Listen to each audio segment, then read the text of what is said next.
কাঠফাটা গরমে যখন সবার নাজেহাল অবস্থা, তখন এরকম এক গ্লাস ঠান্ডা ঠান্ডা বেলের শরবত হলে কিন্তু আর কোনো কিছুর প্রয়োজনই হয় না।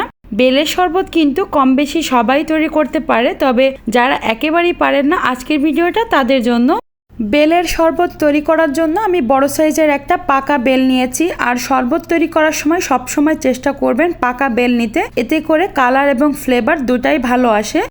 বেলটাকে প্রথমে আমি 2 ভাগ করে ফাটিয়ে নিয়েছি। এখন আমি একটা চামচের সাহায্যে বেলের ভেতরের যে অংশটা আছে এটাকে বের করে নিব। 2টা অংশ থেকে আমি বেলের ভেতরের কাঠটা বের করে নিচ্ছি। পাকা বেল হলে কিন্তু খুব সহজে এটা বের হয়ে চলে আসবে। এখন আমি এর মধ্যে অল্প একটু পানি অ্যাড করে দিয়ে বেলের যে আঁশগুলো আছে এটাকে আলাদা করে নিব। একবারে বেশি পরিমাণ পানি দিবেন না, তাহলে কিন্তু বেলের পিউরিটা স্মুথ হবে না। অল্প অল্প করে পানি দিবেন, তাহলে বেলের পেস্টটা ভালো হবে এবং আঁশগুলো খুব সহজে আলাদা হয়ে যাবে। অল্প অল্প করে পানি অ্যাড করেছি আর আঁশগুলোকে ঠিক এভাবে আমি তুলে ফেলে দিয়েছি। এখন এই পিউরিটাকে একটা স্ট্রেনারে আমি ঢেলে ছেঁকে নিব, যাতে এর মধ্যে বেলের বিচি থাকলে এবং আঁশগুলো থাকলে সেটা স্ট্রেনারে থেকে যায়। স্ট্রেনারে দিয়ে আমি একটা হ্যান্ড হুইস্ক দিয়ে এটাকে ভালোভাবে ছেঁকে নিচ্ছি।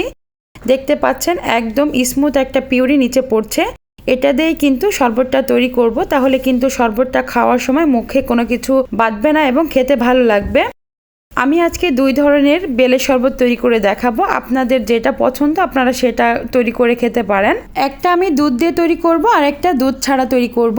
এজন্য প্রথমে বেলের পিউরিটাকে আমি 2টা বাটিতে সমানভাবে ভাগ করে নিচ্ছি। প্রথম বাটিতে আমি 1/4 কাপের মতো চিনি অ্যাড করে দিচ্ছি। চিনিটাকে একটু মিশিয়ে দিয়ে এরপর আমি পরিমাণ মতো পানি দিয়ে একসাথে ভালোভাবে মিশিয়ে নিলেই কিন্তু আমার প্রথম শরবতটা তৈরি হয়ে যাবে। এটার মধ্যে আর কোনো কিছু অ্যাড করার প্রয়োজন নেই, তবে চিনিটাকে ভালোভাবে মিশিয়ে দিবেন। এরপর পরের বাটিটাতেও আমি 1/4 কাপ পরিমাণ চিনি দিয়ে দিচ্ছি আর দিয়ে দিচ্ছি 1/4 কাপ পরিমাণ গুঁড়া দুধ। আপনারা চাইলে এখানে গরুর দুধও দিতে পারেন, তবে গুঁড়া দুধ দিলে টেস্টটা বেশি ভালো আসে। এরপর অল্প অল্প পানি দিয়ে আমি এটাকেও মিশিয়ে নিব। আপনারা যেমন কনসিস্টেন্সিতে খেতে পছন্দ করেন ঠিক ততটুকু পানি অ্যাড করে নেবেন। দেখতে পাচ্ছেন তৈরি হয়ে গিয়েছে আমার 2 ধরনের বেলের শরবত। এখন আমি 2টা গ্লাসে সার্ভ করার জন্য প্রথমে আইস কিউব দিয়ে দিচ্ছি। তবে আপনারা যদি খুব বেশি ঠান্ডা খেতে না চান সেক্ষেত্রে এটাকে স্কিপ করতে পারেন। আর আমি কিন্তু বেলের শরবত তৈরি করার সময়ও ঠান্ডা পানি দিয়ে তৈরি করেছি, এরপর আবার আইস কিউব দিয়েছি। যেহেতু গরমের সময় এটা খাওয়া হয়, ঠান্ডা ঠান্ডা হলে খেতেই বেশি ভালো লাগে। তবে যারা খেতে পছন্দ করেন না তারা নর্মাল পানি দিয়ে এটাকে তৈরি করে নিলেও হবে, কোনো সমস্যা নেই, টেস্ট একই থাকবে। এই তো দেখতে পাচ্ছেন 2 ধরনের বেলের শরবত কিন্তু একদম 5 মিনিটের মধ্যে রেডি হয়ে গিয়েছে। এই গরমে একবার হলে এভাবে বেলের শরবত বাসায় ট্রাই করে দেখতে পারেন, আশা করি ভালো লাগবে। দেখা হবে পরবর্তী ভিডিওতে, সে পর্যন্ত ভালো থাকবেন। আল্লাহ হাফেজ।